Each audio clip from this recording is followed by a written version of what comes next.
Greetings from Citizen Health and the Team Academy IAPS Connect. And today, in the series of People's Health It Matters, we have Dr. Professor Sunila Garg, who is a professor of excellence in community medicine and ex-Subdean of Maulana Azad Medical College and the First Lady National President of IAPSM.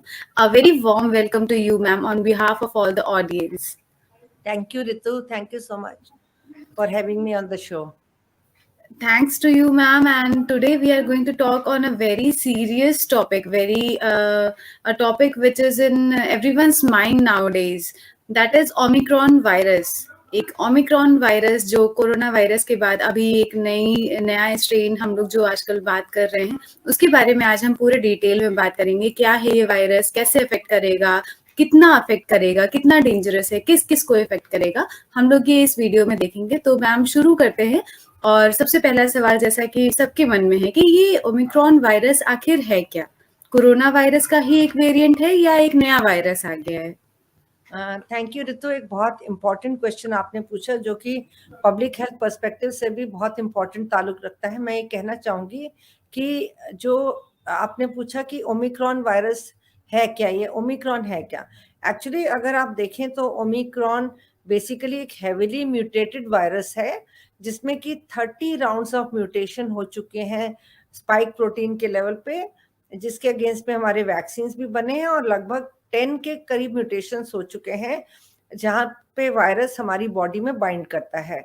तो ये mutation कौन से virus के हुए हैं? ये उसी SARS corona virus के हुए हैं जो कि ओरिजिनली हमें वुहान में मिला था. And over a period of time different mutations हुए वायरस के, तो हमें बहुत सारे स्ट्रेन्स भी मिले, mutated strains like alpha, beta, gamma, delta and other minor strains also. So मैंने जिनका नाम लिया वो वेरिएंट्स ऑफ कंसर्न है, यानी कि they are under they are viewed seriously. Not that कि हम लोग बाकियों को सीरियसली नहीं लेते, परंतु बेसिकली ये वायरसेस जो हैं बेसिकली इन्होंने काफ़ी रैपिडली ट्रांसमिशन किया है, यानी कि काफ़ी रैपिड रफ्तार से फैले हैं. और साथ ही साथ मैं ये भी कहना चाहती हूँ कि ओमिक्रॉन भी बेसिकली इसी वायरस का एक हेविली म्यूटेटेड रूप है जिसने आज 30 देशों से ज्यादा अपने पैर पसारे हैं. मैम जैसे आपने बताया वेरिएंट ऑफ कंसर्न है ये, तो इससे डरने की जरूरत है, बहुत ज्यादा भयभीत होने की जरूरत है? सबसे पहली बात तो मैं ये बताना चाहूंगी कि हमें पब्लिक हेल्थ पर्सपेक्टिव से बिल्कुल भी भयभीत होने की जरूरत नहीं है. जरूरत है तो सतर्कता बरतने की, यानी कि हमें कॉशियस रहना होगा, परंतु हमें भयभीत नहीं होना, क्योंकि भयभीत हम अगर पब्लिक हेल्थ प्रोफेशनल्स ही हो जाएंगे तो आम जनता का क्या होगा. तो मैं इस पर्सपेक्टिव से कहना चाहूंगी कि आम जनता ने भी बिल्कुल भयभीत नहीं होना. वेरिएंट ऑफ कंसर्न का मतलब है कि इसकी ट्रांसमिसिबिलिटी ज्यादा हो सकती है, यानी कि जल्दी फैल सकता है, इन्फेक्टिव हो सकता है, ये ज्यादा सीरियस डिजीज भी कॉज कर सकता है जिसका अभी हमें कोई भी अंदाज नहीं है और कोई केसेस भी नहीं मिले. जितने हम 370 के करीब जितने केसेस देख रहे हैं कोई नहीं है, परंतु ये भी अनुमान हो सकता है जो वेरिएंट ऑफ कंसर्न है कि वो हमारा इम्यून मैकेनिज्म, यानी कि हमारी बॉडी में इम्यूनिटी होती है, एक तो वैक्सीन के माध्यम से आती है, दूसरे अगर हम बीमार पड़ जाते हैं तो उस बीमारी के बाद में, बीमारी मतलब कौन सी, सार्स कोरोना वायरस. एंड काफी लोग हमारी जनता जो है इससे सफर कर चुके हैं कोविड-19 के इलनेस से, तो उसके बाद में जो एंटीबॉडीज बनी, ये वायरस उस इम्यूनिटी को भी इवेड कर सकता है. और अलग से जो हमारा एक चिंता का विषय ये भी है कि जो हमारी ट्रीटमेंट प्रोटोकॉल्स हैं, जैसे हम मोनोक्लोनल एंटीबॉडीज देते हैं या हमने जिन भी मेडिसिन का प्रयोग किया, क्या वो भी आज ओमिक्रॉन के प्रति कारगर साबित होंगी. तो ये भी हमारे लिए चैलेंजिंग इश्यूज हैं जिसके ऊपर हमारे साइंटिस्ट, वैज्ञानिक बहुत क्लोजली वॉच रख रहे हैं. अभी के डेटा के अकॉर्डिंग मैम, जैसा कि आपने बताया कि ये एक वेरिएंट, ये एक म्यूटेंट है कोरोना वायरस का ही. इसका मतलब कोरोना वायरस ने अपना रूप बदल के एक दूसरा रूप ले लिया है. तो हमने जो वैक्सीनेशन किया है, इतना सारा वैक्सीनेशन हो गया है, तो ये वैक्सीनेशन इस वेरिएंट के लिए भी कारगर होगा? Will it be effective for this variant also और नॉट? ये सवाल जो आपका है यही बहुत सारी जनता का भी यही सवाल है.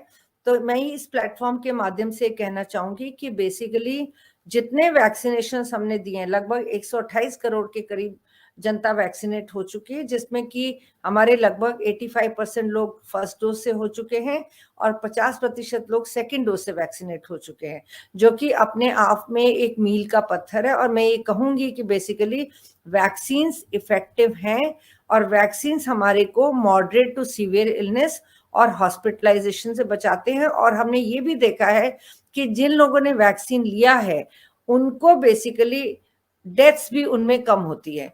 तो अगर हम ओमिक्रॉन के संदर्भ में अगर बात करें तो मैं ये कहना चाहूंगी बेसिकली कि हमने जितने भी केसेस अभी देखे हैं उनमें मोस्टली माइल्ड इलनेसेस हैं, यानी कि उनको हेडेक हुआ, कई लोगों को हेडेक थोड़ा सीवियर भी हुआ, बॉडी एक हुआ, गले में थोड़ा सा दर्द हुआ, तो अभी जो और या फिर पूरी आपको लिथार्जी जैसे वीकनेस जैसे सिम्टम्स आए तो ये लगा। और जहां तक कि जैसे कि हमने पहले सुना था डेल्टा वायरस के संबंध में कि काफी लोग बहुत हेवीली ब्रेथलेस थे या उनको वो गैस्प कर रहे थे, यानी कि ऑक्सीजन की शॉर्टेज के साथ में वो बिल्कुल एकदम से छटपटा रहे थे। तो ऐसा कोई भी सिम्टम हमने अभी ओमिक्रॉन के संदर्भ में नहीं देखा। जो भी सिम्टम्स हैं वो माइल्ड है, क्योंकि हम देखें तो हमारे बहुत सारे सिस्टम्स पुराने जो जितने भी म्यूटेंट स्ट्रेन्स भी आया, ओरिजिनल वायरस भी आया, जैसे कि लोगों को जीआई सिम्टम्स वगैरह भी थे, ऐसे अभी हमने कोई भी सिम्टम्स इस प्रकार के ज्यादा नहीं देखे हैं करके। मैम, एक एज ग्रुप का भी मुझे कंसर्न है कि जैसे अभी पीछे के कोरोना वायरसेस में देखा गया कि 40 to 60 एज वाले लोग ज्यादा इसके उसमें आए, तो अभी इस ओमिक्रॉन वायरस के साथ भी ऐसा है कि कोई स्पेसिफिक एज ग्रुप इफेक्ट होगा या कोई भी एज ग्रुप इफेक्ट हो सकता है इसमें? मैं एक चीज कहना चाहूंगी ऋतु, आप पब्लिक के पर्सपेक्टिव से बहुत ही अहम सवाल पूछ रही हैं। और जो कि आपने सवाल पूछा कि पहले नेचुरली हम लोग बहुत कंसर्न थे एल्डरलीज के लिए, अभी भी हम कंसर्न है, परंतु अभी जितने भी हमने केसेस देखे हैं और जितनी भी अब इसके अलावा भी केसेस अब आ रहे हैं वो यंगर एज ग्रुप में आ रहे हैं, यानी कि 18 से 44 साल के बीच में। तो यंगर लोग ज्यादा इन्फेक्टेड हो रहे हैं और पर्टिकुलरली जिन कंट्रीज में ज्यादा केसेस आ रहे हैं, हमने 179 के करीब केसेस हमारे अफ्रीका में है, तो वहां पे हमने देखा कि बेसिकली यंगर लोगों का हॉस्पिटलाइजेशन भी ज्यादा हुआ है करके। और इसके साथ साथ बच्चों में भी हमने केसेस देखे। और अगर हम भारत की बात करें तो कल हमने 5 केसेस हमने बच्चों में देखे, पर लकीली हमने ये देखा कि कोई भी केस सीवियर केस नहीं है और बच्चों में भी इन्फेक्शन बहुत माइल्ड इन्फेक्शन। तो मतलब ये इन्फेक्शन बच्चों में हो सकता है, लेकिन बहुत घबराने की या बहुत डरने की जरूरत नहीं है, सिर्फ प्रिकॉशन लेना है, हम लोग को मास्क वगैरह लगा के जाना है। जी, बेसिकली ये नोट करने वाली बात है कि बच्चों में जो हमारी वेव 1 में या वेव 2 में, क्योंकि अब हम थर्ड वेव की बात करते हैं तो हमारी 2 वेव्स हो चुकी, जिसमें सेकेंड वेव काफी सीरियस थी, परंतु दोनों में ही हमने देखा कि लगभग 3% के करीब बच्चे हमारे इन्फेक्ट हुए, परंतु बच्चों में इन्फेक्शन जो थी बहुत माइल्ड थी और बच्चों में रिकवरी भी बहुत फास्ट थी। तो यही मैं कहना चाहूंगी यहाँ से कि बेसिकली इसमें भी अभी जो हम केसेस देख रहे हैं बच्चों में माइल्ड इन्फेक्शन है। और यहाँ पे एक और चीज नोट करने वाली है कि अगर एल्डरलीज हमारे प्रोटेक्टेड रहेंगे तो बच्चे भी हमारे प्रोटेक्टेड रहेंगे, यानी कि एल्डरलीज का मतलब है 18 साल से ऊपर के व्यक्ति और हमारे बुजुर्ग व्यक्ति भी, घर में तो कोई भी हो सकता है, बड़े लोग भी हो सकते हैं, बुजुर्ग भी हो सकते हैं, यानी कि अगर वो प्रोटेक्टेड हैं कोविड अप्रोप्रिएट बिहेवियर के द्वारा या फिर हमारे वैक्सीनेशन के द्वारा, तो फिर हमारे बच्चों को भी खतरा कम है। जहां पे हमारा कोविड अप्रोप्रिएट बिहेवियर कॉम्प्रोमाइज हो जाता है, स्पेशली मास्क जब नीचे हो जाता है, तो हमारे बच्चों को भी खतरा जो है वो बढ़ जाता है। तो ये बहुत जरूरी है कि परिवार के सभी लोग अपना पूर्ण टीकाकरण कराएं, चाहे वो इन्फेक्टेड हो चुके या नहीं। अभी गवर्नमेंट की प्रोटोकॉल यही है, कहती है कि अगर हम इन्फेक्शन भी हमें हुआ है पुराना कोविड-19 से, तो हम 2 डोजेस लगाएं। अगर पहले हम 1 डोज ले चुके हैं, उसके बाद में इन्फेक्शन अगर हुआ है तो आप दूसरी डोज लगाएं। अगर आप इन्फेक्टेड हो चुके हैं तो आप दोनों डोजेस ले। 3 महीने का अंतराल रहता है लगभग इन्फेक्शन के बीच में और वैक्सीन की डोज के बीच में। तो ये देखना बहुत जरूरी है। और अब तो सभी जगह हम देखते हैं करके कि हर जगह, चाहे वो कोई मॉल्स हों या सिनेमा हॉल्स हों, लोग जब जा रहे हैं तो लोग वैक्सीनेशन के लिए अपना पूरा प्रबंध करके गए हैं, यानी कि हमारे स्वास्थ्य कर्मी, और ये लोगों को भी उत्साहित कर रहे हैं या प्रोत्साहित कर रहे हैं कि आपने टीका नहीं लिया तो आप टीका लगाएं। और दोनों डोजेस उनको, दोनों हमारे पास में वैक्सीनेशन उपलब्ध हैं उन पॉइंट्स पे, कोवैक्सीन भी और कोविशील्ड भी। तो इससे जरूरी है कि लोग जल्दी से जल्दी अपना टीकाकरण कराएं।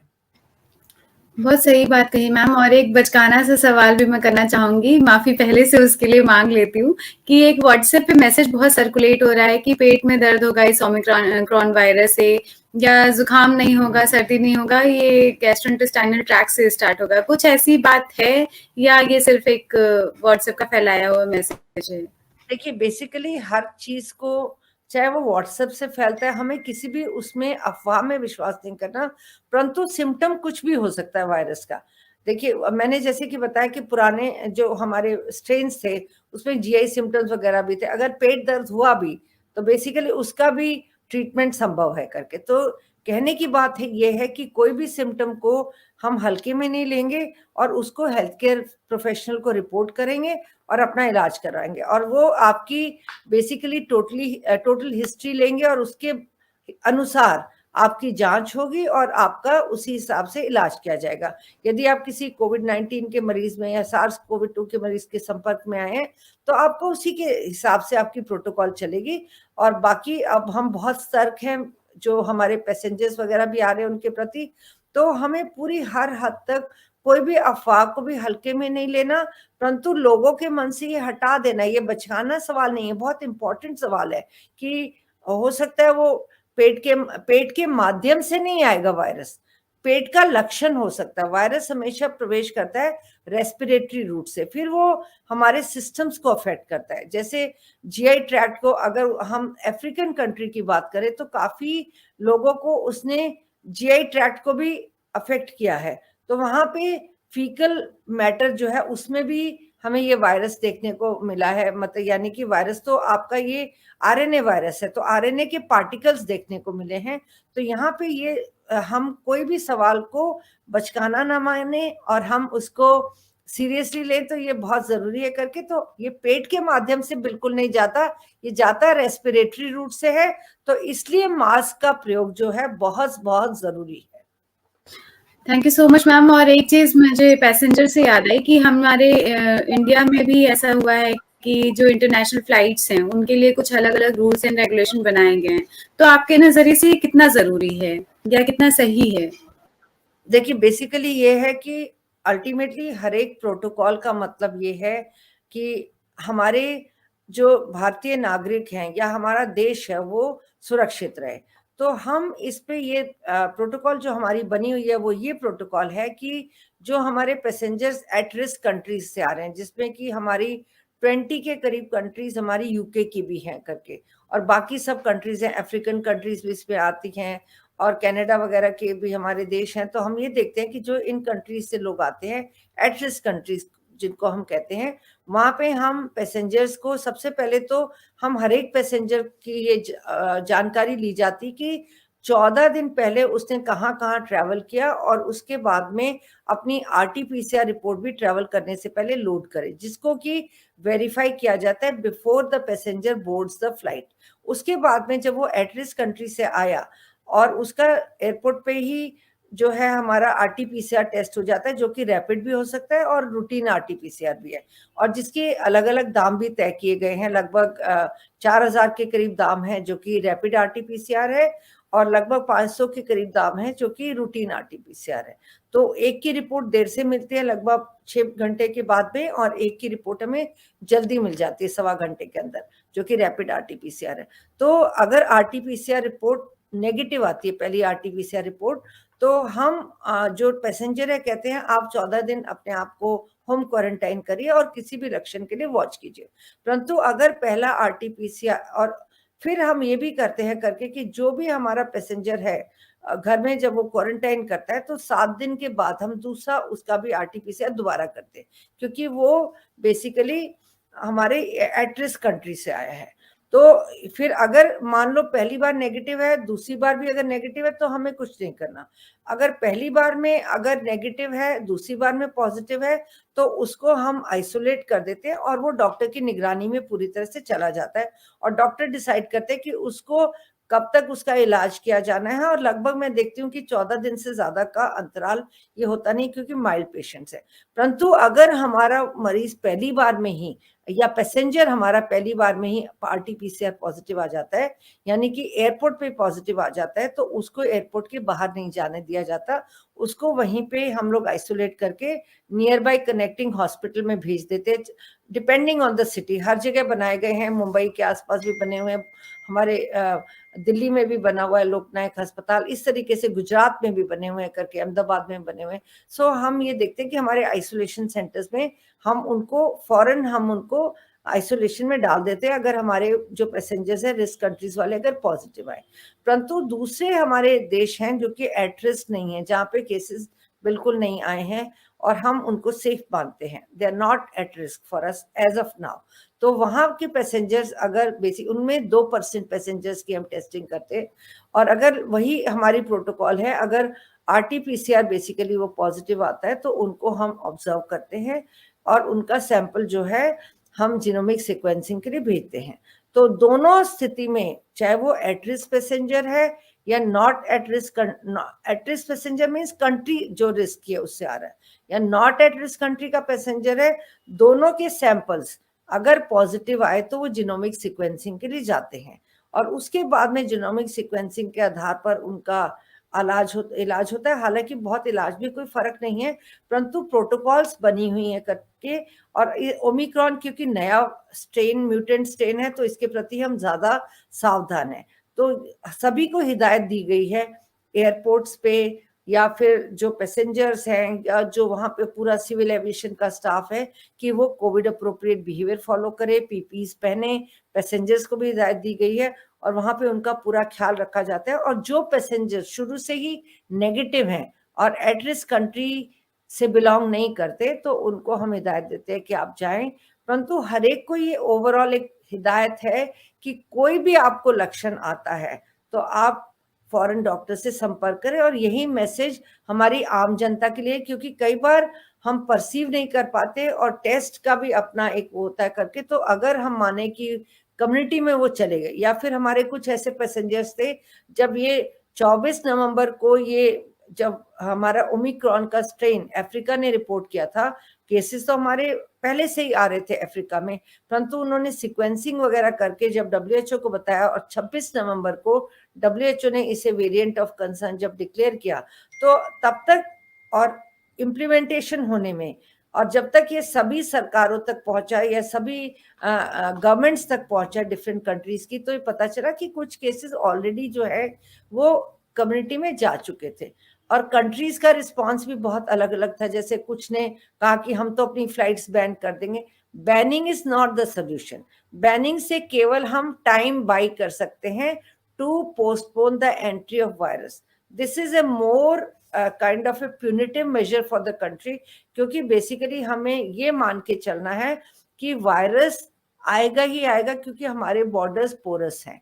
इसका हमारा नेजल रूट ऑफ स्प्रेड है, एयरबॉर्न ट्रांसमिशन है बेसिकली, तो वायरस आएगा। और ये है कि आपका हो सकता है कि आप शुरू में जो पैसेंजर्स है वो तो हमारे कम्युनिटी में भी चले गए, उसमें से हमने ये भी देखा कि कई कंट्रीज में भी ऐसा हुआ होगा कि वो पैसेंजर्स फिर वापस हमारी कंट्री छोड़ के भी गए, परंतु उन्होंने कुछ को इन्फेक्शन दिया, ठीक है। और अभी भी जैसे हमारे एक जो है हेल्थ केयर वर्कर हैं, डॉक्टर हैं, जिन्होंने एक कॉन्फ्रेंस अटेंड की थी, उनमें भी पाया गया। तो हम अभी पूरा उनकी सभी की कांटेक्ट ट्रेसिंग होती है, और हम लोग बेसिकली जो है from the public health angle हम सर्वेलेंस भी कर रहे हैं, कंटेनमेंट जोन भी बना रहे हैं, जहां जहां से हॉटस्पॉट्स उभर के आ रहे हैं, यानी कि हमारे केसेस जो है ज्यादा आ रहे हैं। हालांकि तादाद अभी 21 के करीब है, परंतु जहां से केसेस आ रहे हैं कंटेनमेंट जोन बन के प्राइमरी कॉन्टेक्ट्स यानी कि जो इमीडिएट संपर्क में है, सेकेंडरी कॉन्टेक्ट्स यानी कि कॉन्टेक्ट्स में भी पूरी निगरानी रखी जा रही है, उनकी भी जांच हो रही है। तो ये हमारा ओवरऑल जो है इसका ढांचा है। तो 3 हमारे पिलर्स हो गए, यानी कि हमारे कोविड अप्रोप्रिएट बिहेवियर, जिसमें भी 3 चीजें हैं।